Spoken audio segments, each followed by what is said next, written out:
trabalhos da 13ª sessão ordinária da Colenda, Primeira Câmara Criminal do Egrégio Tribunal de Justiça, registrando hoje, 30 de abril de 2024. Cumprimentamos inicialmente as eminentes desembargadoras e o eminente desembargador que compõem a presente Câmara, registrando a ausência da desembargadora Silvia, por encontrar-se em gozo de férias. Também cumprimentamos o Ministério Público, a pessoa da doutora Maglória Barbosa, Defensoria Pública, na pessoa do doutor Leonardo Moura, senhoras e senhores advogados que irão funcionar durante essa sessão, apresentando sustentação oral, destacando aqueles que encontram-se aqui presencialmente na sala e os demais causídicos e causídicas que nos acompanham pelas redes sociais.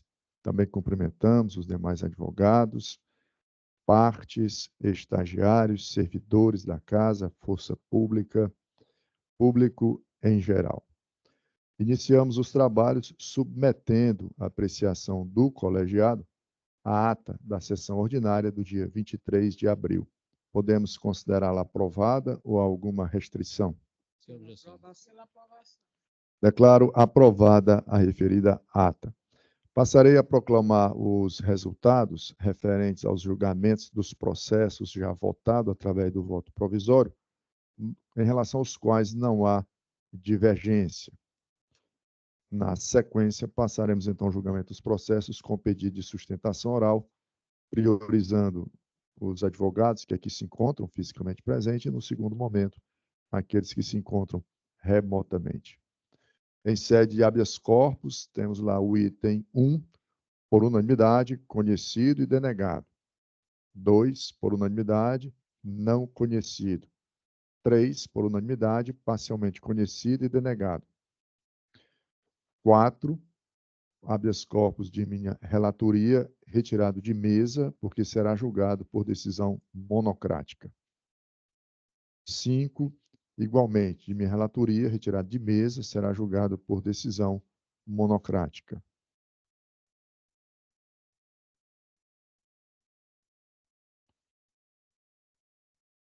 Item 6, bom, não consta aqui o resultado, fica para o final. 7, por unanimidade, conhecido e denegado. 8, unanimidade, parcialmente conhecido e denegado. 9, unanimidade, conhecido e denegado. 10, unanimidade, conhecido e denegado. 11, conhecido e concedido. Item 11. Aliás, perdão. A desembargadora Lígia Relatora votou pelo conhecimento e concessão. O desembargador Carneiro acompanhou, faltando o voto da desembargadora Lira. Na concessão, foram arbitradas as medidas cautelares dos itens 1 e 4 do artigo 319 do CPP. Como vota a desembargadora Lira? Pois não, ficará junto com aquele outro para o final. Item 12 será julgado com sustentação oral. 13, por unanimidade, conhecido e denegado. 14, relatoria da desembargadora Lígia, votou pelo conhecimento e concessão da ordem, também com cautelares, dos incisos 1, 4 e 5 do artigo 319 do CPP, acompanhado aqui foi pelo desembargador Carneiro, faltando o voto da desembargadora Lira, item 14. Acompanhando, por unanimidade, então, habeas corpus conhecido e concedido. 15, unanimidade, não conhecido. 16, unanimidade, conhecido e denegado. 17, unanimidade, não conhecido. 18, unanimidade, parcialmente conhecido e denegado. 19, unanimidade, conhecido e denegado. 20, unanimidade, parcialmente conhecido e denegado. 21, por unanimidade, parcialmente conhecido e denegado. 22, será julgado com sustentação oral. 23, unanimidade, conhecido e denegado. 24, unanimidade, conhecido e denegado. 25, relatoria do desembargador Carneiro, com observação de retirada de mesa. Confirma, desembargador? Julgamento adiado. 26, unanimidade. Pois não?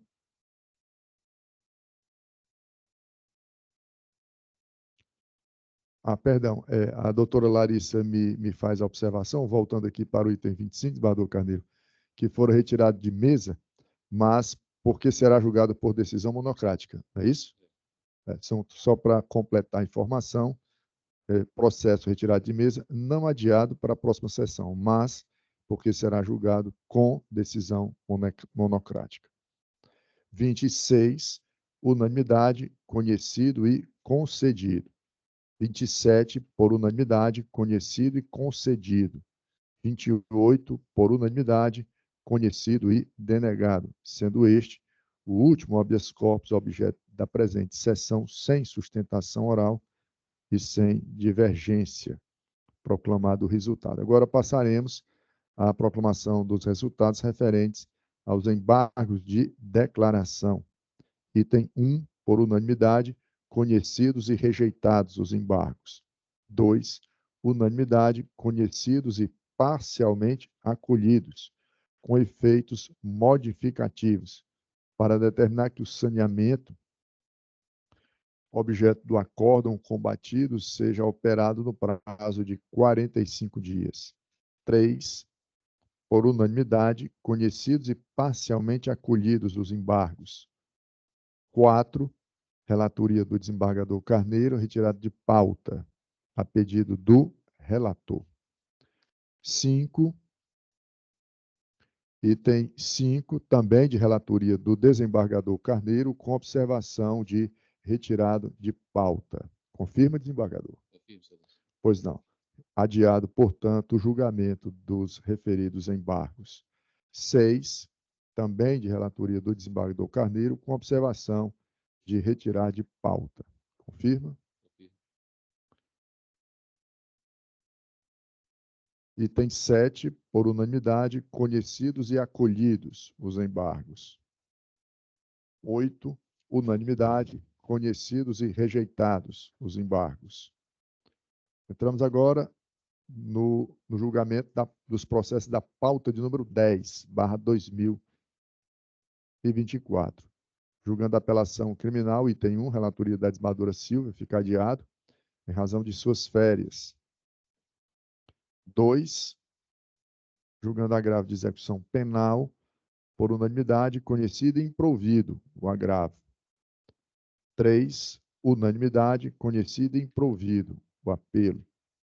Pauta número 13/2024. Item 4, por unanimidade, conhecido e provido o apelo. 5, por unanimidade, conhecido e parcialmente provido. Como? 5, aqui consta unanimidade. Item 5, apelação criminal. Não? Então está equivocada a informação. Só para certificar, Eduardo Lira, nós estamos falando da apelação 021-6975, dígito 68. Confere?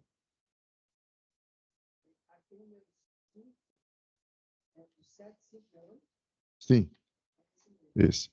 Vossa Excelência pede, então, para ser julgado no final da sessão. Sem problema. Ok. Soma-se com os outros dois. 6, por unanimidade, conhecido e improvido.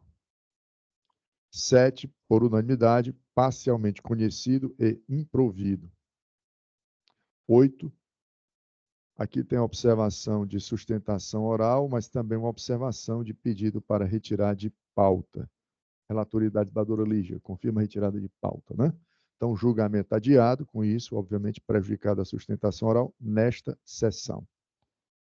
Adiado para a próxima. Item 9, por unanimidade, conhecido e improvido. 10, Relatoria também da desembargadora Lígia, com o pedido de retirada de pauta. Confirma, desembargador? Item 11, processo de relatoria da desembargadora Lígia, que votou pelo conhecimento e improvimento do apelo. O desembargador Carneiro acompanhou o voto da eminente relatora, faltando o voto da desembargadora Lira. Item 11. Acompanhando, por unanimidade, conhecido e improvido o apelo. 12, por unanimidade, conhecido e improvido. 13, por unanimidade, conhecido e improvido. 14, por unanimidade, parcialmente conhecido e improvido. 15, por unanimidade, conhecido e improvido. 16, por unanimidade, conhecido e improvido. 17, por unanimidade, conhecido e improvido. De ofício, aplicada a regra do concurso material de crimes, redimensionando-se a pena aplicada ao recorrente. 18, unanimidade, conhecido e improvido. 19, unanimidade, conhecido e provido. 20, por unanimidade, conhecido e parcialmente provido. 21, processo de relatoria da desembargadora Lira, com observação de adiamento. Confirma, desembargadora? Adiado o julgamento. 22, por unanimidade, conhecido e improvido. 23, por unanimidade, conhecido e improvido. 24, por unanimidade, conhecido e improvido. 25, por unanimidade, conhecido e improvido. 26, por unanimidade, conhecido e parcialmente provido. Apelações conhecidas e parcialmente providas, com redimensionamento das penas. 27, por unanimidade, conhecido e improvido, agravo de execução penal. 28, por unanimidade, conhecido e improvido. 29, por unanimidade, conhecido e improvido. 30, por unanimidade, conhecido e improvido. 31, por unanimidade, conhecido e improvido. 32, por unanimidade, parcialmente conhecido e improvido. 33, relatoria do desembargador Carneiro Lima, com observação de adiamento. Confirma, desembargador? Julgamento adiado. 34, da mesma forma. Julgamento adiado. 35, por unanimidade, conhecido e improvido o apelo. 36, relatoria do desembargador Carneiro, também com observação de adiamento.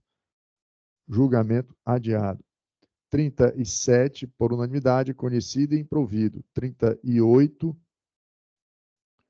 por unanimidade, parcialmente conhecido e improvido. 39, adiado o julgamento. 40, por unanimidade, conhecido e improvido.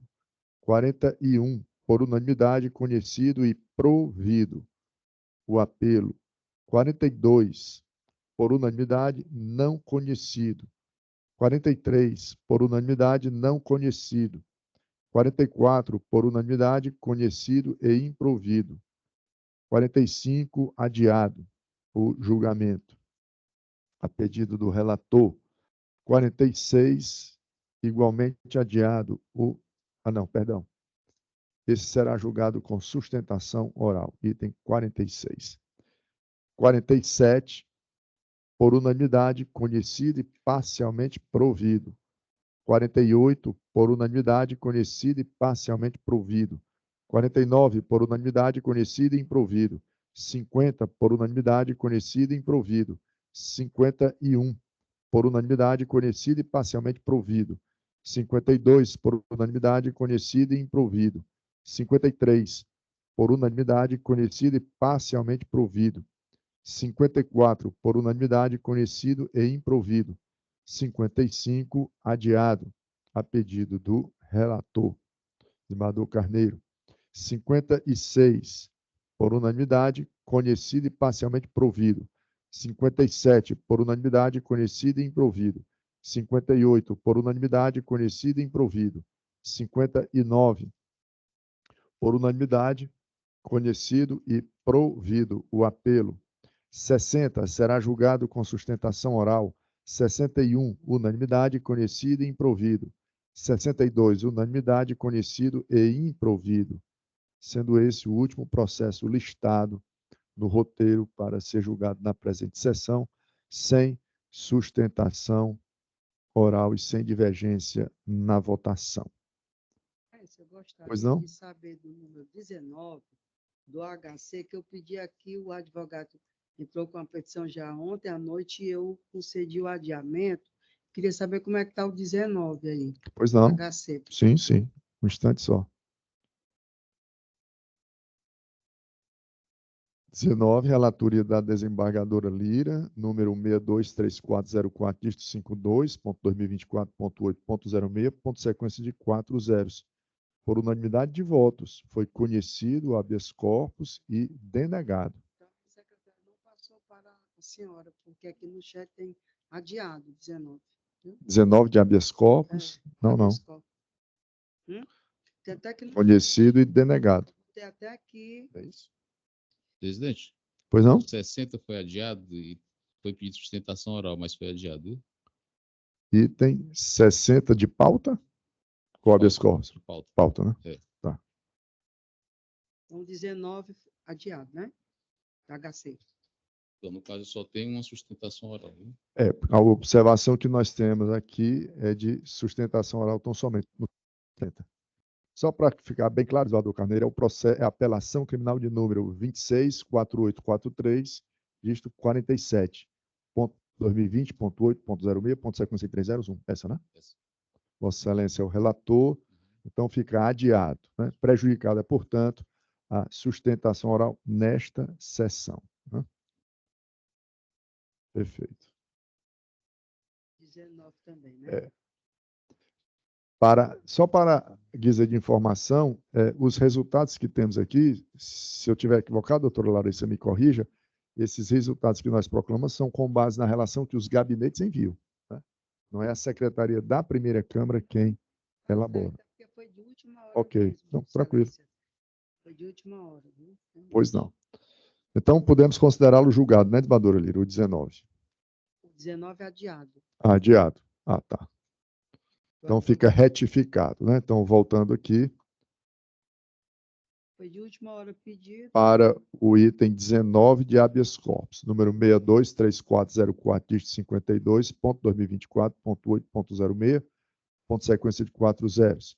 Impetrante Everton de Oliveira Barbosa, paciente Ednardo de Moura Firmino, impetrado juiz de direito da comarca de Russas, relatoria da desembargadora Lira Ramos de Oliveira, fica adiado o seu julgamento em face da solicitação do advogado aceita pela relatora.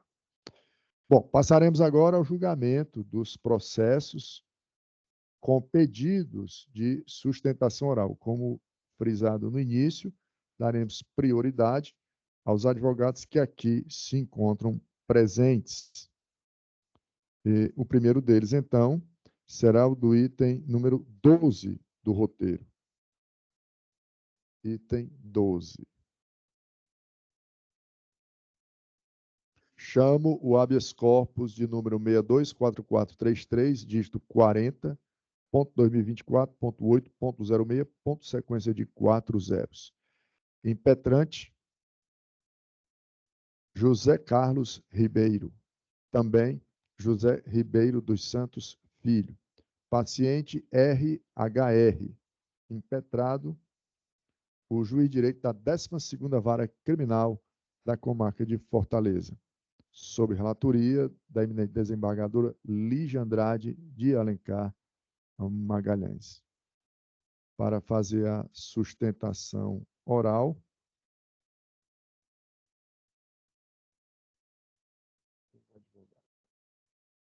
Fazer a sustentação.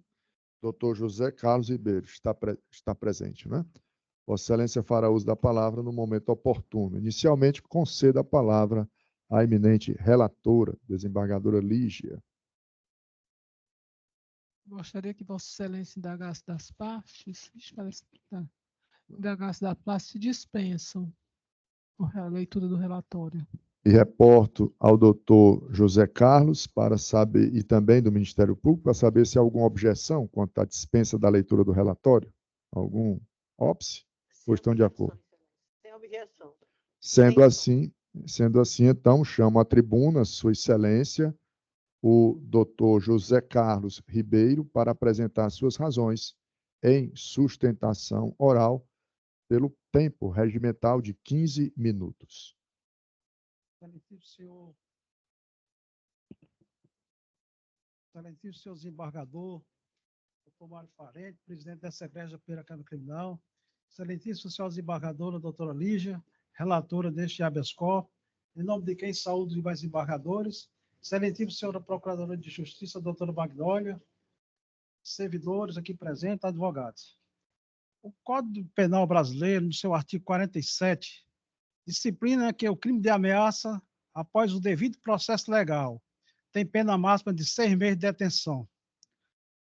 O paciente está preso desde o dia 5 de agosto de 2020, portanto, há 3 anos, 8 meses e 25 dias.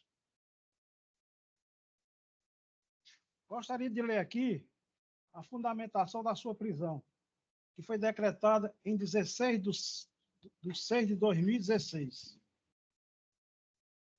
Tendo diante de mim réu primário, de bons antecedentes, no entanto, não posso ignorar a desfavorável análise do artigo 59 do CP, e que durante a instrução ressaltou-se a situação de medo instalada após a denúncia deste caso, ameaças contundentes e factíveis contra a vítima, sua família e testemunha, a indicar a presença nesse momento das circunstâncias autorizadoras da custódia preventiva e da necessidade de prisão cautelar para agredir da ordem pública.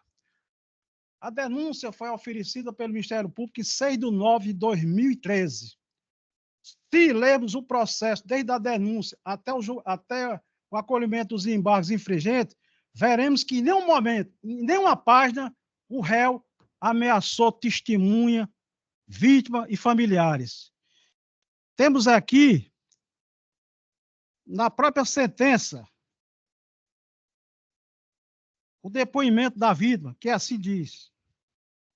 Quando ouvida em juízo, disse que hoje tem 17 anos de idade, que não vai à escola cerca de 4 meses, que depois do que aconteceu saiu de casa, que passou 3 meses em um albergue e fugiu, que passou mais ou menos 1 ano e 3 meses do renascer, que foi para uma igreja onde passou 1 mês e que não sabe quando o baleado, que é um bandido, morreu, que ficou de medo de voltar para casa, que recebia ameaças, que foi ameaçado por outras pessoas que tomaram a dor do professor, que foi abusado por outra pessoa, que sofreu abuso por parte de outra pessoa, sofreu ameaça, então acusou outra, que não foi abusado pelo réu, que o baleado lhe ameaçou e que não sabe o real nome dele, que não sabe a relação do professor com o bandido, que foi o baleado quem praticou o abuso, e lhe mandou dizer que foi o Heros, que foi o baleado que era traficante. Então, na própria sentença,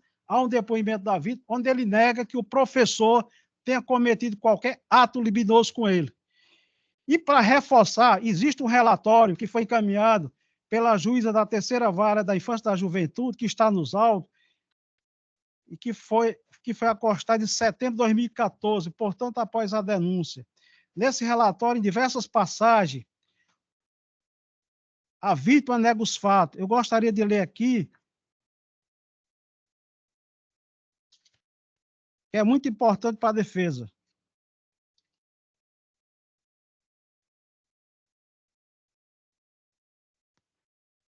Em dezembro de 2013, esse relatório consta nos autos. É o relatório do Instituto Renascer, que foi encaminhado por um ofício da juíza da 3ª Vara da Infância e da Juventude.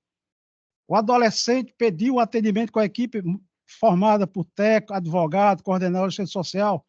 No primeiro momento, ela afirmou que se sentiu muito mal, não dormia direito, pois tinha feito algo muito errado na sua vida. Tinha acusado injustamente uma pessoa, que inclusive tinha sido preso. Realmente ele foi preso em setembro de 2012. Procuramos saber o que o adolescente estava falando. Foi quando o mesmo relatou que o diretor de uma escola do seu bairro teria sido preso, porque o mesmo fez uma denúncia de um crime que não existiu, pois havia afirmado que tinha sido estuprado pelo diretor. E quando foi indagado pelo resultado do exame de corpo de delito, que deu positivo, o mesmo afirmou que havia feito sexo com outra pessoa dia antes. Em 11 de 3 de 2014, a assistente social de manutenção do vínculo da Juizado Especial do Juizado de Juventude foi visitar adolescente. Durante a visita, o adolescente enfatizou que havia acusado falsamente de estupro o diretor de uma escola de seu bairro e que o mesmo havia sido preso inocentemente. Diante do exposto, a equipe interdisciplinar do Renascer encaminhou referidas informações para a apreciação da juíza e sugere a inclusão da vítima no PPCAM, uma vez que as ameaças permanecem e tem medo de o traficante descubra seu endereço.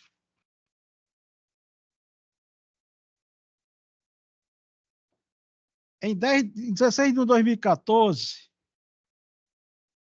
a assistente social da terceira vara se dirigiu ao Instituto Renascer, que o adolescente, e assim ela relatou, que o adolescente é ameaçado de morte da comunidade Rosalina por envolvimento com o tráfico e por denunciar o diretor da escola onde estudava de tê-lo assediado violentamente, que revelou para a coordenadora da unidade acolhedora que tudo não passou de uma grande invenção, justificando que fez por vingança, porque queria relacionar-se com o diretor e foi rejeitado por este. Que o referido diretor está sendo processado criminalmente da 10ª vara, que acredita que o adolescente tenha distúrbio psicológico.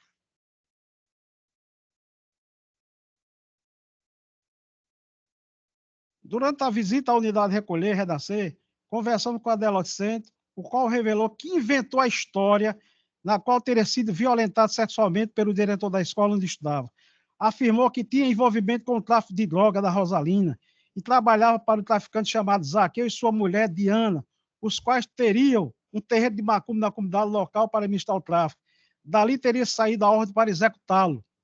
Revelou que fazia uso da maconha e vendia outras drogas.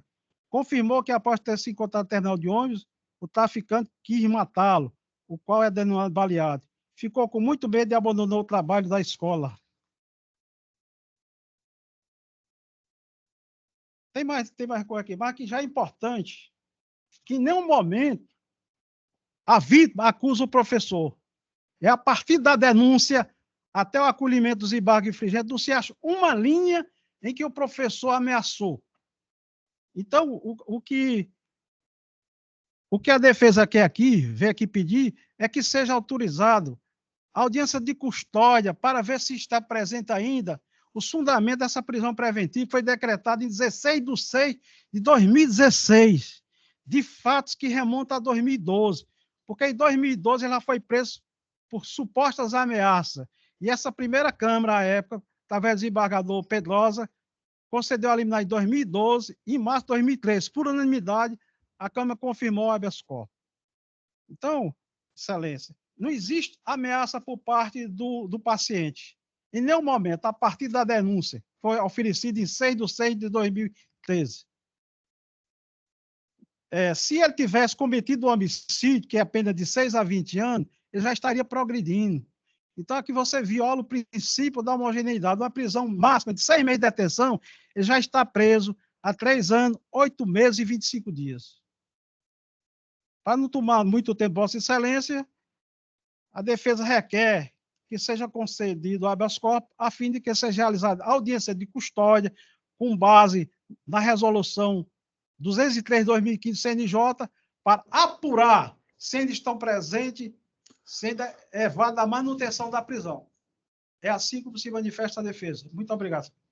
Pois não.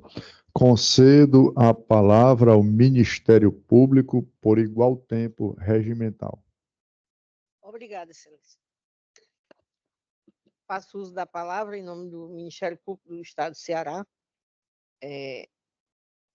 para pedir aos senhores que não recebam, não tomem conhecimento do presente pedido de habeas corpus, tendo em vista que já transitou até em julgado, com pena definitiva de 17 anos e 6 meses de reclusão, a ser cumprida inicialmente em regime fechado. O fato descrito pela defesa e também descrito nos autos.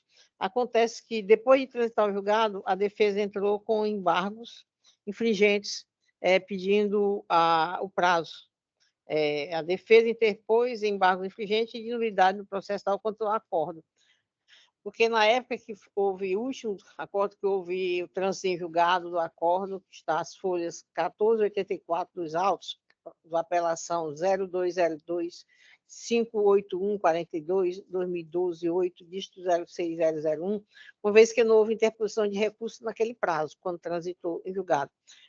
Nessa primeira Câmara mesmo do Criminal de Justiça, aqui mesmo.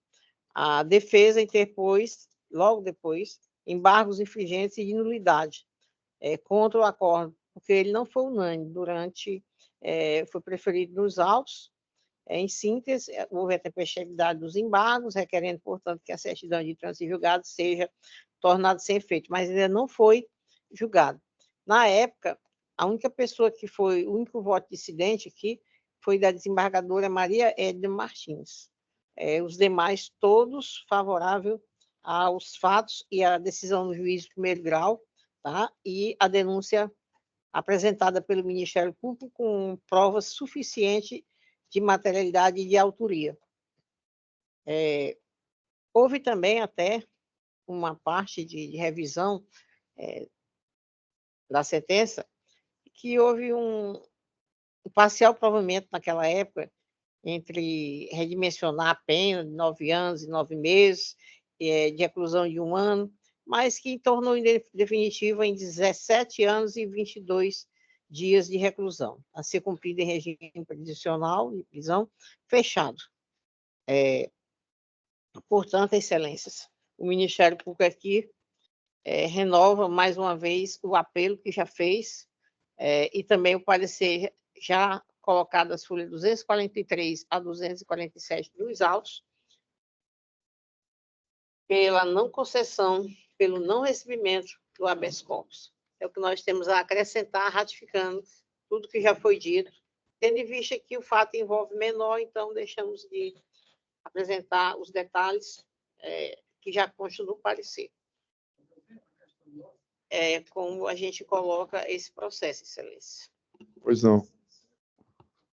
Doutor, o processo não prestou em julgado as Doutor, não.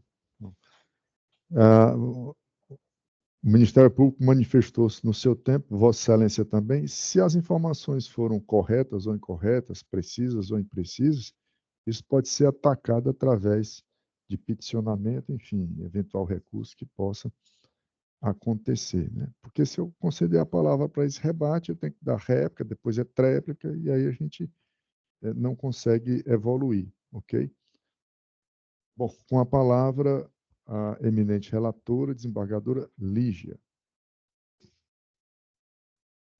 Gostaria que Vossa Excelência indagasse das partes se contentam apenas com a leitura do projeto de ementa.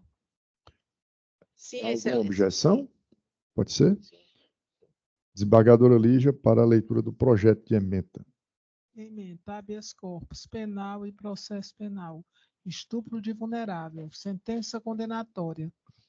Direito de recorrer em liberdade negado. Decisão confirmada em acórdão proferido por este tribunal em 12 de 5 de 2020. Certidão de trânsito em julgado em 9 de 8 de 2023. Pleito de ausência dos requisitos da prisão preventiva. Ausência de contemporaneidade e legalidade. Não conhecimento. Prisão preventiva tornada definitiva. Impossibilidade de análise dos pedidos enquanto não houver desconstituição do trânsito em julgado. Aguardo o julgamento de embargos infringentes de nulidade por esta corte. Ordem não conhecida. Número 1. Alegam os impetrantes, em síntese, constrangimento ilegal em virtude da ausência dos requisitos ensejadores da manutenção da custódia preventiva em sede de sentença condenatória. Sustentam também a ilegalidade da prisão, decorrente da ausência da audiência de custódia e da falta de contemporaneidade da medida, que decretada em 16 de 6 de 2016, somente fora cumprida em 5 de 8 de 2020. Alegam também o descumprimento do prazo nonagesimal na revisão da necessidade de manutenção da medida extrema. 2. Extrai-se dos autos que, em 16 de 6 de 2016, o paciente foi condenado pela prática do crime de estupro de vulnerável, nos moldes do artigo 217-A, combinado com o artigo 226, inciso 2, em continuidade delitiva. Artigo 71 do Código Penal. Todos do Código Penal, a pena em definitivo de 17 anos e 6 meses de reclusão, a ser cumprido inicialmente em regime fechado, sendo-lhe negado o direito de apelar em liberdade. Após a sentença condenatória, a defesa interpôs habeas corpus número 0626758, dígito 66, 2016.8.06, sequência de 40, pleiteando o benefício de recorrer em liberdade e contestando a fundamentação da prisão preventiva. Esta primeira Câmara Criminal do Tribunal de Justiça negou o pleito em 16 de 12 de 2016. 4. Paralelamente, interpuseram em recurso de apelação, que resultou em parcial provimento por este tribunal em 12 de 5 de 2020, mantendo a condenação, mas redimensionando a pena para 17 anos e 22 dias de reclusão em regime inicial fechado. Após a rejeição dos embargos de declaração pela primeira Câmara Criminal do TJCE, em 9 de 8 de 2023, ocorreu o trânsito em julgado do acórdão da apelação, página 1484, dos autos de apelação 020-2581, dígito 42, 2012.8.06.1000 ao contrário, uma vez que não houve interposição de nenhum recurso no prazo. No entanto, a defesa interpôs embargo de infringência de nulidade. Processo número 0629141, dígito 70-2023.8.06, sequência de 4 zeros, alegando a tempestividade dos embargos, requerendo, portanto, que a certidão de trânsito em julgado fosse tornada sem efeito, sob a este que foi interposto recurso no prazo legal, bem como pleiteou a prevalência do voto dissidente e vencido da desembargadora Maria Edna Martins, com a consequente absolvição do recorrente nos termos do artigo 3864 do CPP. Os embargos infringentes de nulidade aguardam julgamento pela seção criminal do Tribunal de Justiça do Estado do Ceará. Diante disso, as teses apresentadas no presente RIDS não podem ser apreciadas até que haja a desconstituição do trânsito em julgado do acórdão da apelação, sendo prudente aguardar o julgamento naqueles autos. Ordem não conhecida. É como voto. Colho o voto da desembargadora Lira. Ratifico o voto provisório, acompanhando a relatora. Colho o voto do desembargador Carneiro Lima. Também ratifico o voto já lançado anteriormente, excelência, acompanhando a relatora. Proclamo o resultado. A primeira Câmara Criminal, por unanimidade de votos, não conheceu da ordem nos termos do voto da relatora. Próximo processo é o do item 8 do roteiro. Item 8. Chamo o habeas corpus 623460, dígito 85.2024.8.06, sequência de 4 zeros. Impetrante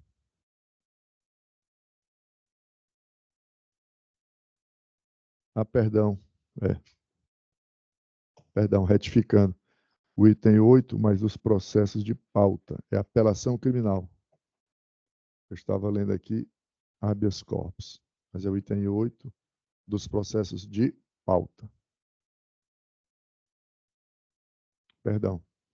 Embargos de declaração, item 8. Embargos de declaração. Não. Também não. da pauta. Só um instante. Pauta número 13, né? Isso. Pauta número 13. Agora sim. Apelação criminal de número 101/99, dígito 62.2018.8.06.0146. Apelante FBM da S. E também WB da S. Apelado o Ministério Público, sob relatoria da desembargadora Lígia Andrade de Alencar Magalhães e revisão da desembargadora Lira Ramos de Oliveira. Para fazer a sustentação oral, o doutor Luciano Dantas Sampaio, filho, que se encontra presente na sala de sessão. Conceda a palavra à eminente relatora. Senhor presidente, esse processo foi adiado.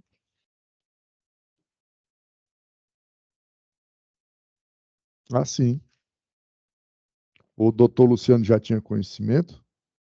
Não, excelência, sendo assim, a gente dispensa aqui e reitera só o pedido.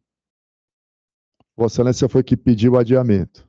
Ah, tá. Então foi atendido o vosso pedido e, portanto, fica prejudicada a sustentação oral nesta sessão, né? Em razão do adiamento. Muito bem, não há mais sustentação presencial, né? Só remotamente. Próximo processo é o do item 22 de habeas corpus. Item 22, extra pauta, habeas corpus. Chamo o habeas corpus de número 624130, dígito 26.2024.8.06, sequência de 4 zeros. Impetrante Kelly Marina de Campos Perini. E também a doutora Monique Garrastazu Frei. Paciente S de SM. Impetrado o juiz de direito da comarca de Uruoca, sob relatoria da desembargadora Lira Ramos de Oliveira, a quem concedo a palavra. Se dispensa a leitura do relatório. Alguma objeção? Sem objeção, excelência.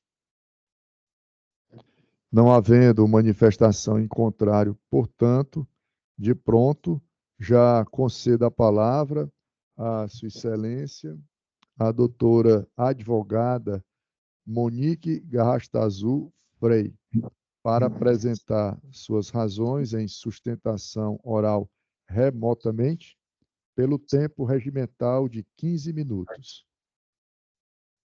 Obrigada, excelência. Excelentíssima senhora desembargadora, relatora, em seu nome, cumprimento demais julgadores aqui presentes, ilustríssima representante do Ministério Público. Trata-se de habeas corpus impetrado em favor de Sebastião de Souza Mota, objetivando a revogação da prisão preventiva pelos fundamentos a seguir. O suposto crime aconteceu em janeiro de 2013 e a decretação da prisão preventiva foi em outubro de 2013. Porém, a prisão ocorreu apenas em março de 2024, conforme folhas 40 e 41 do processo de origem. Percebe-se que os fatos que ensejaram a prisão preventiva ocorreram há mais de uma década, não havendo a contemporaneidade entre a data do suposto fato e a prisão. Não há razão plausível para a manutenção dessa medida cautelar, tendo em vista que o tempo transcorrido não justifica mais a segregação do paciente, conforme o entendimento do STJ no RHC de número 124.413. Ainda deve ser ressaltado que o paciente não oferece qualquer risco à suposta vítima, uma vez que nunca mais teve contato com a mesma e tampouco tentou esse contato. Vale também destacar que não oferece risco à instrução processual, pois nada fez para alterar os fatos e sequer sabia desse processo que está em andamento.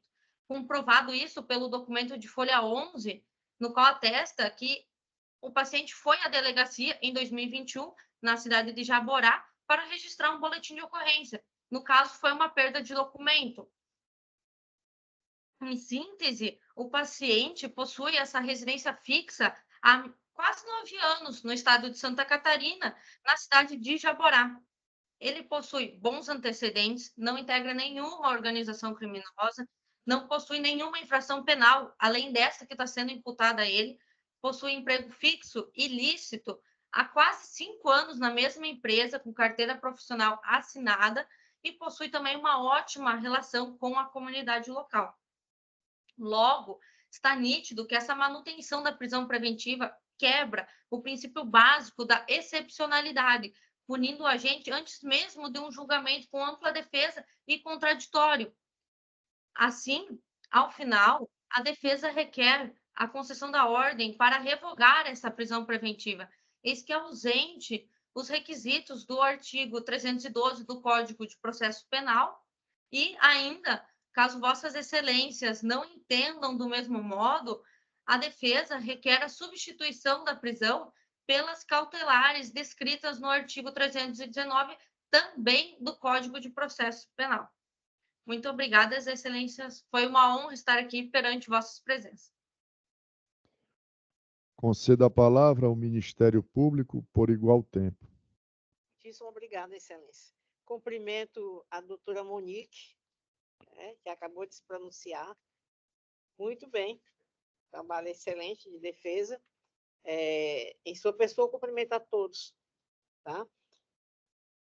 Quero dizer, em nome do Ministério Público, que nós não concordamos com a defesa, porque é o seguinte, ele passou 10 anos foragido do local da culpa, 10 anos. Só foi preso agora, 10 anos depois do fato, agora em março desse ano, em dia 12 de 3 de 2024, consta as folhas 103 e 109. E ele tinha ciência, sim, da ocorrência que se refere a 2 menores, a violência sexual praticada contra essas 2 crianças, menores na época, porque a sua própria mãe diz isso, está provado dentro do processo. Então, não é como dizer assim, ele não tinha conhecimento. Tinha, sim, conhecimento do fato e evadiu-se do local da culpa. Então, o Ministério Público pede que seja aplicada a sua 02 do TJ Ceará, tá? Acrescentando a vossas excelências que está presente, sim, todos os detalhes contemporâneos da prisão, que está bem fundamentada, que só agora foi possível cumprir, porque realmente a pessoa não pode praticar um fato, evadir-se e aparecer 10 anos depois e dizer que não tem mais periculosidade, não tem mais isso, não tem mais aquilo. Não. Então, a ausência de fundamentação do decreto prisional, gravidade e abstrato delito, impossível. A garantia da aplicação da lei penal e da ordem pública, réu que permaneceu foragido por mais de 10 anos. Essa é a nossa aplicação da súmula número 2 do TJ Ceará, alegação de inexistência de fuga no distrito, réu ciente da denúncia, termo de declaração prestado pela mãe da vítima. Fala a polícia, tá? Esse termo de declaração, tá? A ausência, portanto, de contemporaneidade da segregação com os fatos, requisito que se relaciona com os motivos encerradores da prisão preventiva, e não com o momento da prática supostamente criminosa. Contemporaneidade, sim, evidenciada e presente também os precedentes do STJ. Portanto, o Ministério Público renova e ressalta o seu parecer de folhas 46 a 51, pelo conhecimento do feito, mas pela denegação da ordem de habeas corpus. Muitíssimo obrigada, excelentíssimo senhor presidente, desembargador Mário Parente, a quem retorna a palavra. Devolvo a palavra à eminente relatora, desembargadora Lira. Eu gostaria de indagar das partes se aceitam a leitura da proposta de emenda. Alguma objeção? Eu aceito, excelência, só a leitura da emenda. Não havendo contrariedade, com a palavra a relatora para a leitura da proposta de emenda. Inicialmente, eu queria parabenizar a doutora Monique, porque realmente a sustentação oral dela foi bem objetiva e ela está de parabéns por essa objetividade. E aqui vamos à emenda. Direito penal e processual penal, habeas corpus, estupro de vulnerável. Artigo 217-A do Código Penal. Prisão preventiva. Alegação de ausência dos requisitos legais para a decretação da segregação cautelar. Rejeitada. Decisão impetrada que decretou a prisão preventiva do paciente sob o fundamento de fuga no distrito da culpa, impondo-se a medida extrema para a garantia da aplicação da lei penal. Paciente que se evadiu do distrito da culpa e manteve-se em local incerto por mais de 10 anos, até o cumprimento do mandado de prisão. Paciente que tinha conhecimento da denúncia feita pela genitora das vítimas à polícia, tendo fugido logo em seguida. Fuga do distrito da culpa, que é fundamento suficiente à decretação da prisão preventiva, precedente do Supremo Tribunal Federal e do STJ. Súmula número 2 deste sodalício. Alegação de condições pessoais favoráveis e relevância. Tese de ausência de contemporaneidade, não acolhimento. Decreto prisional contemporâneo aos fatos apurados na ação penal. Paciente que permanecia em local incerto e não sabido por mais de 10 anos, necessidade de assegurar a aplicação da lei penal. E aqui as medidas cautelares rejeitadas, necessidade de manutenção do decreto preventivo para assegurar a aplicação da lei penal. 1. Cuida-se de habeas corpus com pedido de liminar, impetrado por Kelly Marina de Campos Perini e outro, em favor de Sebastião de Souza Moto, contra ato praticado pelo juiz de direito da Vara Única de Uroca. 2.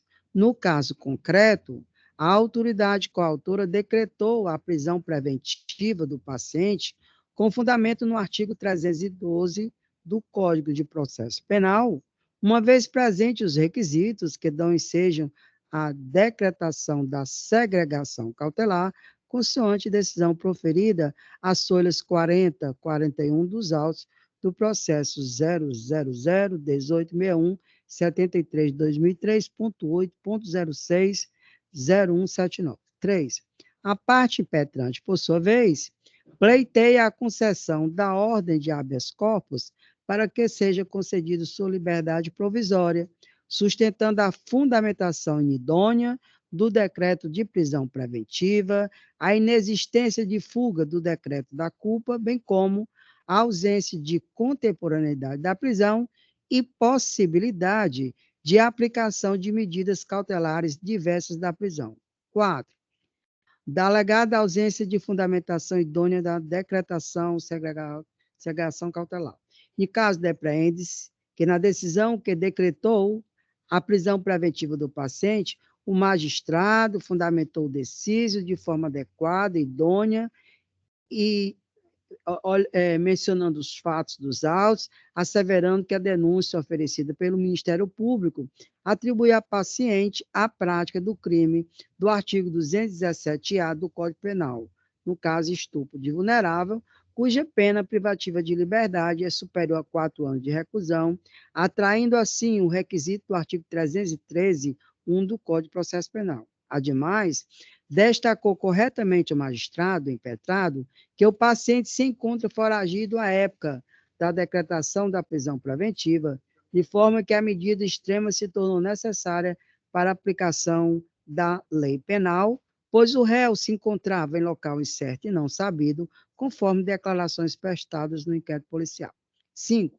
Não obstante o impetrante alegue que o paciente não se encontrava foragido do distrito da culpa, diante do fato de que sequer sabia da existência do processo criminal contra si, diversamente do alegado, extrai-se dos autos que o réu estava ciente que havia sido denunciado, conforme termo de declaração prestado pela genitora da vítima e sua companheira à época, em sede policial, que informou que o acusado tinha tomado conhecimento de que teria comparecido à delegacia para narrar os abusos e, após a descoberta, fugiu do local, conforme consta as súmulas 9/11 dos autos de origem. 6.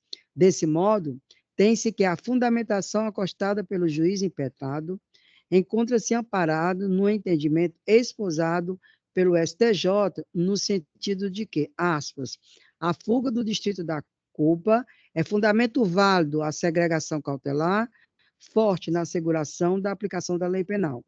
Fecha aspas, que o HC 662, 298 de São Paulo, relator o ministro Antônio Saldanha Paileiro, da 6ª turma, julgado em 14 de fevereiro de 2023.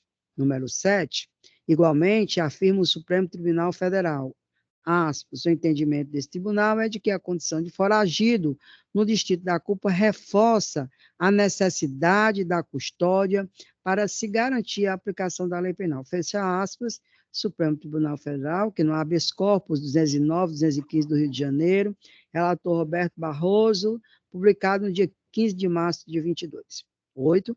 Tal compreensão restou sedimentada, ainda no enunciado número 2, deste sodalício, aspas, ameaça concreta e evidenciada fuga, bem como a efetiva evasão do distrito da culpa, constitui fundamento para o decreto da prisão provisória com o fim de assegurar a aplicação da lei penal, fecha aspas.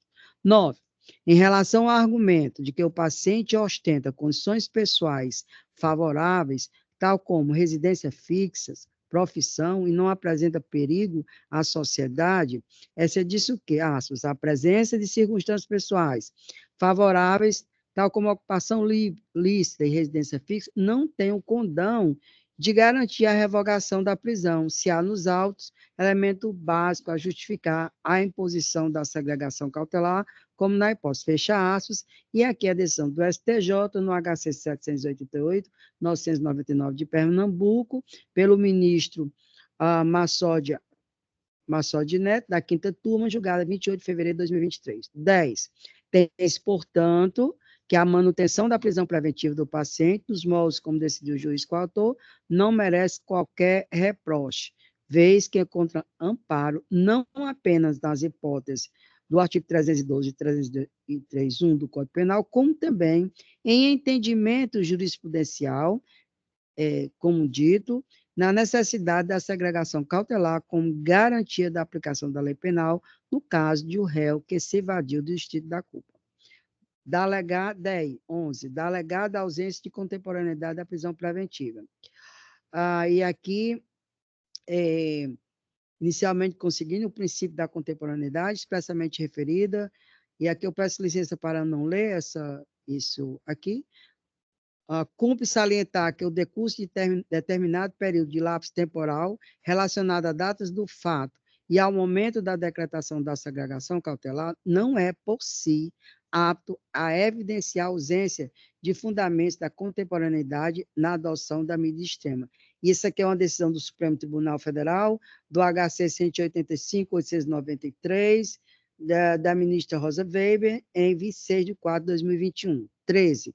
No caso concreto, os fatos imputados ao paciente são de janeiro de 2013 e a prisão preventiva foi decretada em outubro de 2013. Ou seja, havendo plena contemporaneidade entre a decretação da segregação cautelar e os delitos praticados, mostrando-se a decisão adequada fundamentada. Verifique-se ainda que o paciente permaneceu foragido do distrito da culpa por mais de 10 anos, não havendo, assim, ilegitimidade na manutenção do decreto prisional, persistindo fundamentos que sejam a decretação da medida. Isso aqui, quem diz também é o STJ, na 6ª turma do ministro Antônio Saldanha. 14.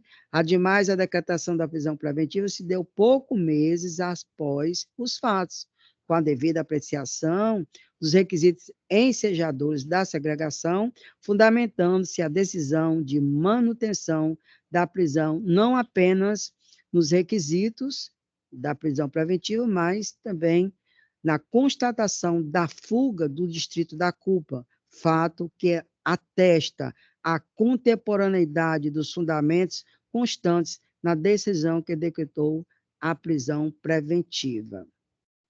E, portanto, por todos esses motivos, também tenho a impossibilidade de substituição da prisão preventiva por medidas cautelares diversas e a ordem conhecida e denegada. É como voto, excelência. Colho o voto do desembargador Carneiro Lima. Com o relator, excelência. Eu acompanho também o entendimento da relatora, plenamente fundamentado na jurisprudência, né? Temos aí já a questão de antecedentes, né? A procedimento junto à execução penal, inclusive. A questão da fuga também, a súmula, né? Mencionada também. Mas eu faço uma ponderação aqui, desembargadora Lira, desembargador Carneiro, no que tange aos itens 3.2 e 3.21 da ementa, desembargadora Lira, onde Vossa Excelência tece considerações a respeito da não revisão nonagesimal. A figura lá do artigo 316, parágrafo único do CPP, como sabemos, a cada 90 dias, o juiz deve analisar ou reanalisar a decisão que decretou a preventiva, a fim de saber se subsistem ainda os motivos justificadores da prisão. Eu tenho feito várias vezes, né, quando observo que não há essa apreciação pelo juízo ACO, concordo com Vossa Excelência no que disse que tem que ser provocado, eu também assim decido, respaldado pelo Supremo Tribunal Federal, que tem esse entendimento, né? Quer dizer, quando não há revisão no prazo de 90 dias, não se trata de uma soltura automática, né? Mecanicamente solta, porque passaram-se 90 dias e o juiz não reapreciou, mas ele deve ser instado, assim diz o Supremo. O juiz deve ser instado a se pronunciar acerca da referida revisão. Então, aí vai a minha sugestão. Inserir no voto, se Vossa Excelência aceitar, a determinação liminar de que no prazo de 10 dias o juiz analise o decreto prisional em cumprimento ao artigo 316, parágrafo único do CPP. Né? Penso que assim se aplicaria melhor a interpretação da citada norma do processo penal. Acompanho Vossa Excelência com essa sugestão de enxertamento no voto. Eu concordo, excelência. Vai ser apresentado no voto essa recomendação de Vossa Excelência. Pois não, desembargador Carneiro, de acordo? É o que nós temos feito. Isso. Ok. Proclamo, então, o resultado. A primeira Câmara Criminal, por unanimidade de votos, conheceu do habeas corpus para denegá-lo, aquiescendo a relatora com a sugestão de inserir no voto a determinação para que a autoridade coatora analise o decreto prisional, cumprindo assim o artigo 316, parágrafo único do CPP, no prazo de 10 dias.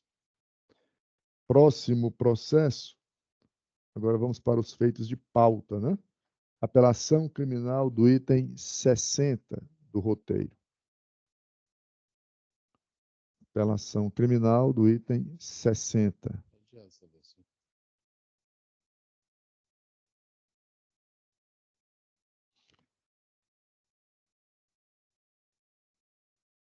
For adiado também, não consta aqui a observação.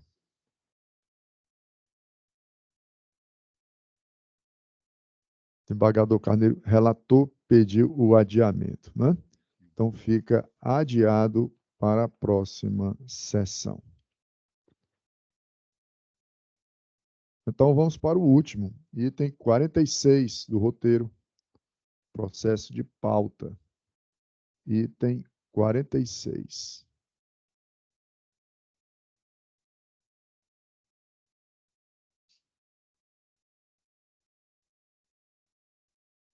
Chamo a apelação criminal de número 200.968, dígito 65.2023.8.06.0303. Apelante apelado, o Ministério Público, apelante apelado EGR, sob relatoria do desembargador Carneiro e minha revisão. Para fazer a sustentação oral, a doutora Gabriele Costa Ferreira. Concedo a palavra ao eminente relator. Presidente, eu gostaria que fosse indagado a doutora Magnólia, nossa nobre procuradora de Justiça, e a doutora Gabriele, se dispensa a leitura do relatório. Eu dispenso, excelência. Também dispensa, excelência. Não havendo objeção, então, já de pronto, concedo a palavra à Sua Excelência, a doutora Gabriele Costa Ferreira, para apresentar suas razões em sustentação oral pelo tempo regimental de 15 minutos. Obrigada a todos os ilustres desembargadores dessa acolhida Câmara Criminal. É sempre um prazer estar na presença de Vossas Excelências, bebendo da fonte do conhecimento, como eu costumo dizer. Inclusive, esse último julgado da turma é algo interessantíssimo, essa pontuação acerca, essa discussão da turma acerca do prazo para análise de prisão, enfim, tudo isso é enriquecedor. E saber que esta corte tem uma preocupação em analisar os casos é algo que, enquanto advogada, me engrandece e também me encoraja a acreditar na justiça. E munida dessa coragem, e brevemente cumprimentando a todos os desembargadores, a excelentíssima procuradora aqui, doutora Magnólia, também a Defensoria Pública, a Secretaria, todos os auxiliares aí da Justiça. Muito obrigada por todos os serviços prestados, mas sendo bem breve, o caso ele é simples, ele é tão simples, Excelência, que inclusive, enquanto estamos em recurso de apelação, quase estamos também exaurindo o tempo de cumprimento da pena desse processo. Bom, é uma ação penal em que o réu, que é apelante, ele foi pronunciado pelas tenazes aí do artigo 121, parágrafo 2º, inciso 1, acumulado com o artigo 14, uma tentativa de homicídio aí qualificado em relação a uma vítima, esse Ricardo Alexandre Freire, e também a uma segunda vítima, Maria das Graças Santiago Gondim, esta sendo sua esposa. A infelicidade do destino, há um pouco mais de um ano atrás, no dia 26 de abril de 2023, esse casal, o apelante e sua esposa, descobririam que a amante do apelante seria mãe de um filho ao qual a esposa nunca pôde conceber. O apelante, uma pessoa que é diagnosticado com depressão e também transtorno de bipolaridade, iniciou nesse contexto de ânimos exaltados, uma discussão com sua esposa que se estendeu ao ambiente de trabalho dela, e no ambiente de trabalho dela, essa discussão ficou mais acalorada, havendo sim ali uma exacerbação da discussão para um nível de violência. E aí a discussão do casal foi interrompida quando o Ricardo entra na empresa e despretensiosamente coloca seu caminhão ali, atravessando o caminho de saída das pessoas, pelo que, nesse surto psicótico do apelante, ele puxa de um facão que ele utilizava em seu terreno e ali reivindica a saída do caminhão para que ele possa seguir seu caminho e ir embora, junto com sua esposa.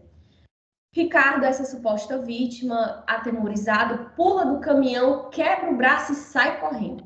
Isso tudo, certamente, foi levado ao judiciário. O réu ele foi preso, o apelante ele foi preso no dia 26 de abril ainda, através de uma prisão em flagrante. Toda essa situação foi exposta ao judiciário, pelo que a pronúncia foi, então, realizada no dia 3 de julho de 2023. E aqui eu tenho os fatos em 26 de abril de 2023 e já uma decisão de pronúncia em 3 de julho de 2023, com sessão de julgamento pelo Tribunal do Júri marcada em 31 de agosto de 2023. 4 meses para o desenrolar de todo esse processo, porque acreditamos que a justiça é assim, rápida em aplicar suas medidas.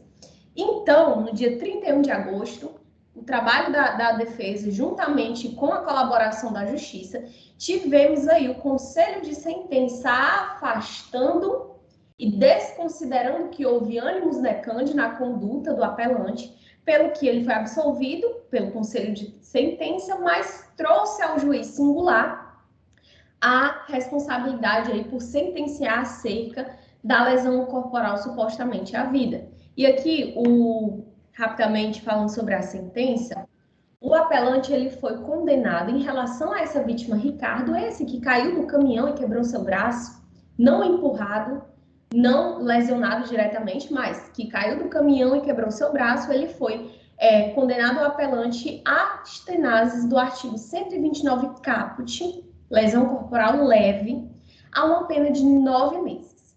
E aí, o Ministério Público, posteriormente, apresenta razões de apelação no tocante a essa condenação de Ricardo, a vítima Ricardo, requerendo ao Ministério Público que haja uma modulação na sentença para não condenar no 129 caput, lesão corporal leve, mas sim na gravíssima, porque haveria indícios conforme a vítima havia mencionado ao Conselho de Sentença, em sessão solene do Tribunal do Júri, que estava há 4 meses sem trabalhar. Excelências, não houve exame de corpo de delito.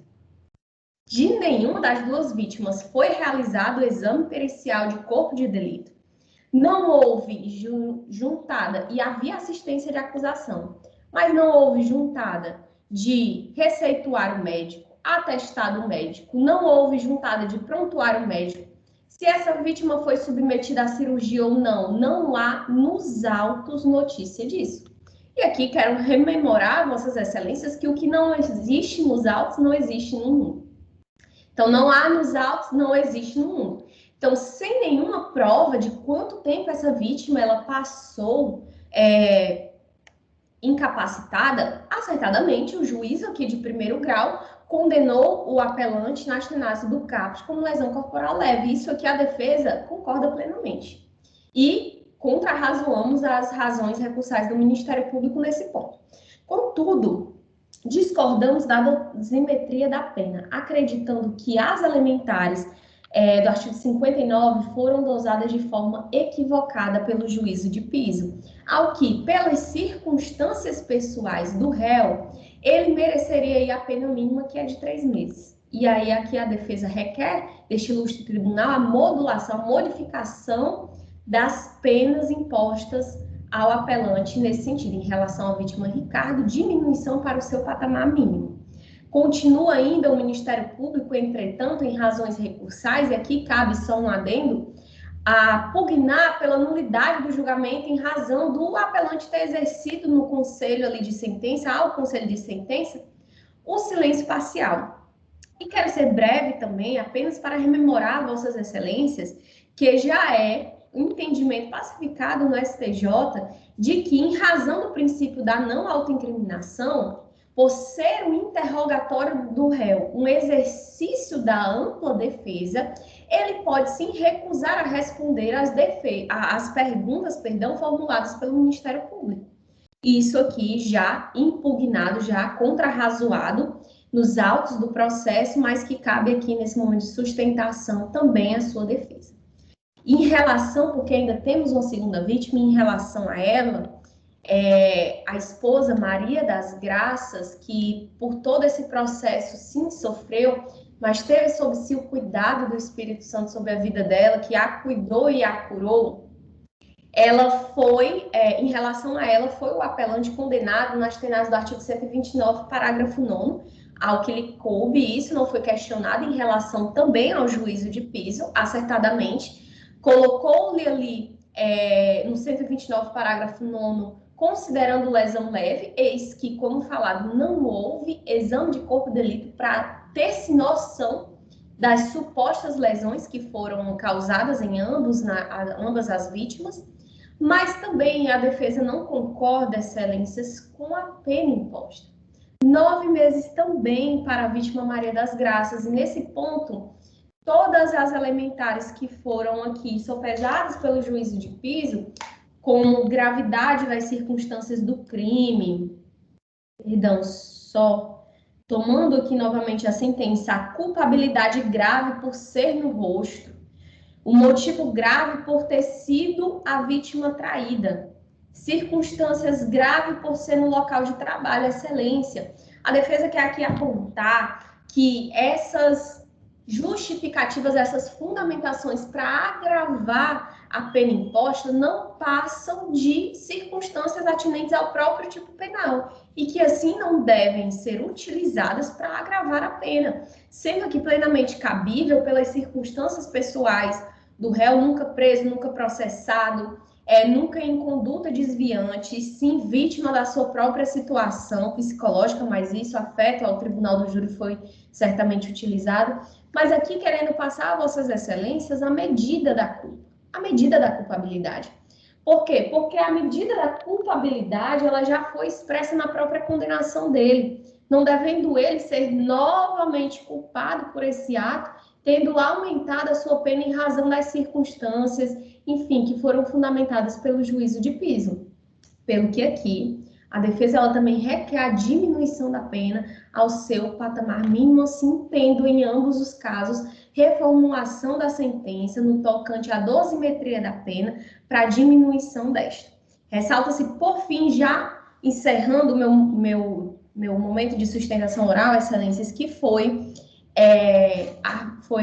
determinado o regime de cumprimento de pena como aberto, mas foi recusado o direito de se recorrer em liberdade a uma pena ínfima de 1 ano e 6 meses, certamente, mas que sujeitou o apelante a estar submetido a monitoramento eletrônico.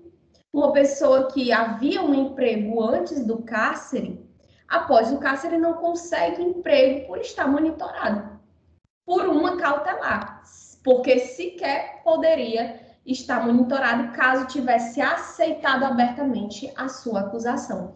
Portanto, a restrição à cautelar, ela de sobremaneira ultrapassa os limites da pena imposta aí pelo juízo de piso no tocante à gravidade da sua consequência. E aqui teve, né, o apelante, né, o seu direito, ele tolhido em relação a isso. Mas creio que vossas excelências irão pesar pela justiça no seu entendimento e considerar, assim, a diminuição de pena e, em razão dessa diminuição de pena, também desnecessária se torna novos recursos e, assim, também desnecessário se torna mantê-lo preso a uma cautelar, porque o monitoramento eletrônico ainda é um instrumento de prisão, pelo que a defesa, sem ter mais o que sustentar, sem ter mais o que pedir, agradece o momento, eu agradeço o momento de poder aqui expor as razões tão doloridas desse processo, acreditando no espírito de justiça que norteia vossas excelências e que, com certeza, irão acertar, sendo pela defesa ou sendo pela acusação, irão acertar a mão à justiça, e desejo a todos uma boa tarde, um ótimo trabalho. Obrigada, excelência. Ok, doutor, agradecemos também. Conceda a palavra ao Ministério Público por igual tempo. Obrigada, excelência. Excelentíssimo doutor Leonardo Moura, defensor público, prazer em estar aqui com Vossa Excelência, a quem cumprimento nessa tarde de hoje, mesmo nesse quinto e último processo de sustentação oral. Excelentíssima desembargadora Lira, nossos cumprimentos, excelentíssima desembargadora Lígia, também os cumprimentos do Ministério Público, e sem dúvida nenhuma, excelentíssimo desembargador Francisco Carneiro Lima, relator desse processo, em nome de Vossa Excelência, cumprimento aos demais, inclusive a mim mesmo. Olha só que chique. Bem, gostou, doutor Leonardo? É isso aí. Bem, o Ministério Público tem nesse processo 2 momentos. Primeiro momento, a doutora Gabriela falou, Gabriela, é o momento do recurso do Ministério Público. E o segundo momento, o recurso da defesa. Eu tenho a obrigação legal de falar nos dois momentos, certo? Então, a gente fez um parecer, consta nos autos, nas folhas 350 até a 368, no total de 18 páginas. Deu trabalho, porque a doutora Gabriele trabalha muito bem, meus parabéns. Então, fizemos nossa obrigaçãozinha, e por tal razão, como é muito extenso mesmo, eu peço até autorização à doutora Gabriela e também ao desembargador Francisco Carneiro para a leitura só da ementa, nos 2 itens, tá? Para ressaltar só esse minutinho. Então, para recurso de apelação criminal, o artigo 129, caput, e o artigo 129, parágrafo 9º, inciso do Código Penal. Foi uma desclassificação criminal. No Tribunal do Júri houve essa desclassificação. E tem recurso ministerial. Então, preliminar de nulidade, sobre o silêncio parcial do acusado, não acolhimento, doutor. Inexistente a possibilidade de o réu exercer os seus direitos ao silêncio, de maneira relativa, jurisprudência firmada no STJ. Ponto 1.2. Pedido de condenação pelo delito de lesão corporal grave, viabilidade comprovada pela prova testemunhal que a vítima restou incapacitada para suas atividades habituais por mais de 30 dias. Então, prescindível do exame pericial, sem dúvida nenhuma. 2. Recurso do sentenciado Hermeson Goldin Ribeiro. Revisão de dosimetria da pena. Pedido de decoste das circunstâncias judiciais valoradas negativamente. Descabimento. Fundamentação idônea. Aumento proporcional e adequado. Pedido de detração em relevância não modifica o regime de cumprimento da pena. Pleito para recorrer em liberdade, não conhecimento, inadequação da via eleita. Preclusão lógica, evidente. Então, parecer pelo conhecimento e parcial provimento do recurso do ministerial e pelo parcial conhecimento e na parte do mérito pelo desprovimento do recurso da defesa. Esse é a posição do Ministério Público, a qual a gente renova e ratifica nesse momento, excelentíssimo desembargador Francisco Carneiro. Retorno a palavra à sua excelência, o desembargador Mário Parente, para os devidos fins de direito. Com a palavra, o eminente relator, desembargador Carneiro. Presidente, eu também gostaria que fosse indagado da doutora Magnólia, da doutora Gisele, se é suficiente a leitura do projeto de emenda. Gabriele. Sim, excelência. Sem objeções? Sem objeções. Pois não. Então, com a palavra, o eminente relator para a leitura do projeto de emenda. Penal, processual penal. Apelação criminal, artigo 129 caput, artigo 129, parágrafo 9º, ambos do Código Penal. Tribunal do Júri. Recurso ministerial. Preliminar de nulidade pelo silêncio parcial do réu. Não acolhimento. Interrogatório do réu. Direito ao silêncio parcial. Pleito de desclassificação para lesão corporal grave. Ausência de exame de corpo de delito válido. Delito que deixe vestígios. Recurso conhecido e improvido. Recurso da defesa. Pleito de reforma da dosimetria. Decote de circunstâncias judiciais. Possibilidade. Pena reformada. Pleito de detração. Impossibilidade. Competência do juiz das execuções penais. Pleito para o réu recorrer em liberdade. Prejudicado. Preclusão. Recurso parcialmente conhecido e parcialmente provido. 1.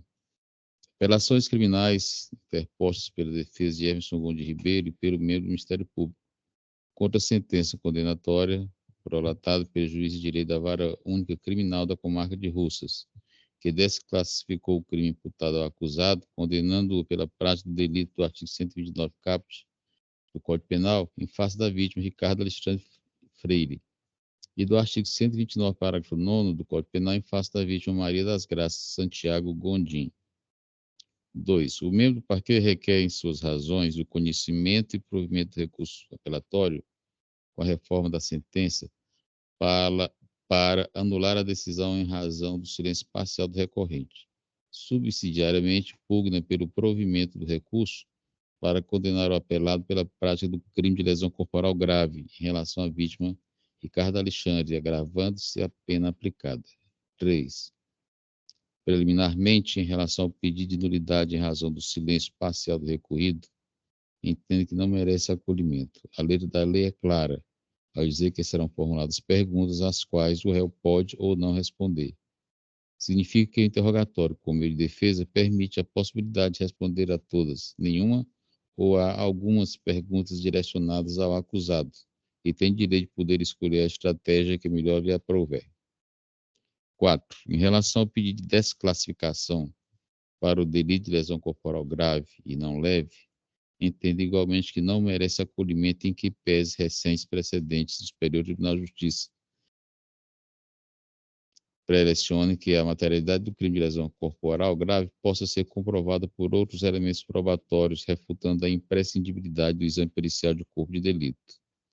A prova testemunhal somente poderá suprir a ausência do laudo técnico somente quando da impossibilidade de realização do exame ou quando desaparecem os vestígios.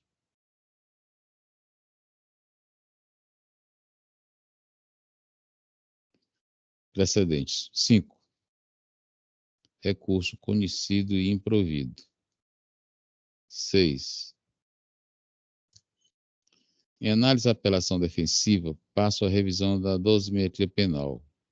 Em relação à vítima Ricardo Alexandre Freire, decota o vetor relativo à culpabilidade e mantenho negativados os valores relativos aos motivos, circunstâncias e consequências do crime, razão pela qual deve incidir o acréscimo de 1/8 de diferença entre as penas mínima e máxima combinadas, em abstrato ao delito discutido, totalizando a pena base em 6 meses e 11 dias de detenção.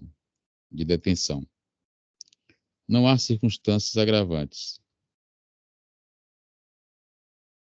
ou atenuantes, tampouco existem causas de diminuição ou aumento de pena.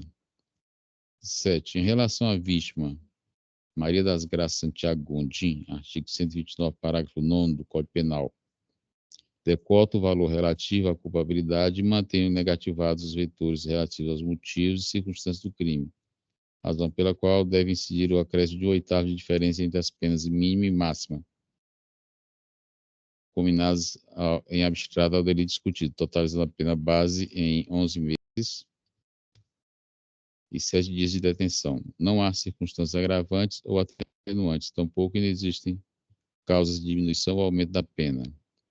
8. Considerando o concurso material de crimes, reforma a pena total e definitiva para o patamar de 1 ano, 5 meses e 18 dias de detenção, que deverá ser cumprido em regime aberto. 9. Em relação ao pedido de detração da pena formulado pela defesa do apelante, cito ainda precedente desta Câmara, no sentido de que a detração da pena é matéria afeta ao juízo das execuções penais, consoante previsto no artigo 66, inciso 3, letra C, da Lei de Execuções Penais. Precedentes.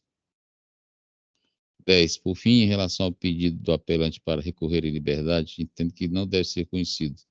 Devem ser julgado prejudicado, uma vez que é julgado o recurso de apelação e de preclusão lógica sobre a referida tese. 11. Recurso parcialmente conhecido e parcialmente provido. Este é o meu voto, Excelência.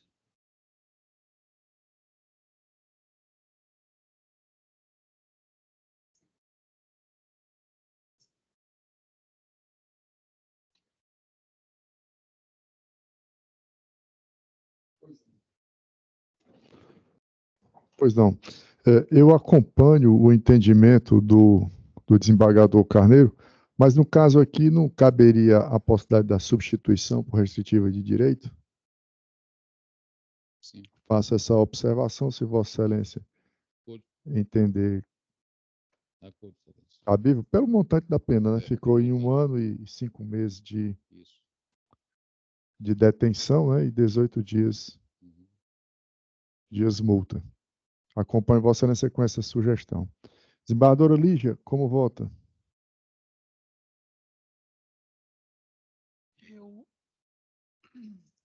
acompanho também o voto do relator com essa sugestão que Vossa Excelência acabou de formular. Substituição da privativa de liberdade pela restritiva de direito a critério do juízo da execução. Né? Proclamo o resultado. A primeira Câmara Criminal, por unanimidade de votos, conheceu do apelo para dar-lhe parcial provimento, acatando o relator a sugestão de determinar a substituição da pena reduzida no voto de privativa de liberdade em restritiva de direito na forma da lei pelo juízo de piso. No caso, juízo da execução, né? Isso. Perfeito, excelências, muito obrigada. Então, uma boa tarde e um bom trabalho. Agradecemos também, doutora. Não havendo mais processo a ser julgado com pedido de sustentação oral, passaremos agora a proclamar o resultado daqueles, me parece que 3 processos, né, que ficaram para o final. O primeiro deles, doutora Larissa, qual é o número? Número 6 dos processos extra pauta. Item 6. Habeas corpus 62 4410, dígito 94, ponto 2024, ponto 8.06, ponto sequência de 4 zeros. Vamos ver aqui no sistema, porque não consta no meu roteiro, né? Vamos verificar no sistema qual foi o teor do voto do relator.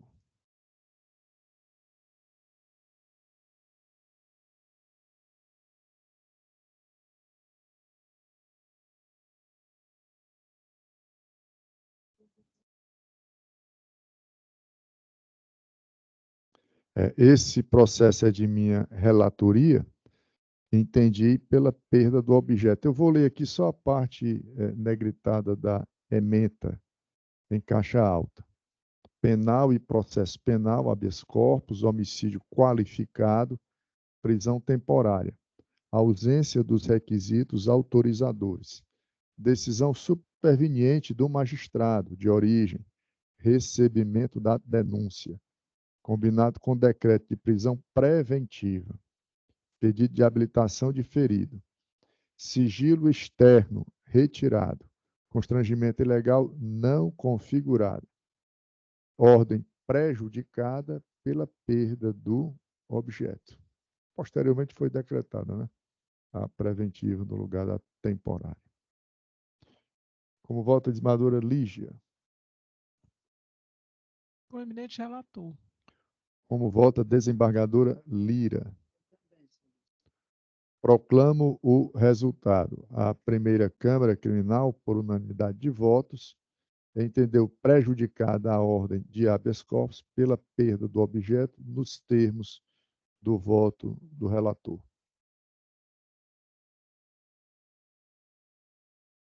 O seguinte. Então, extra pauta, né? E tem 11.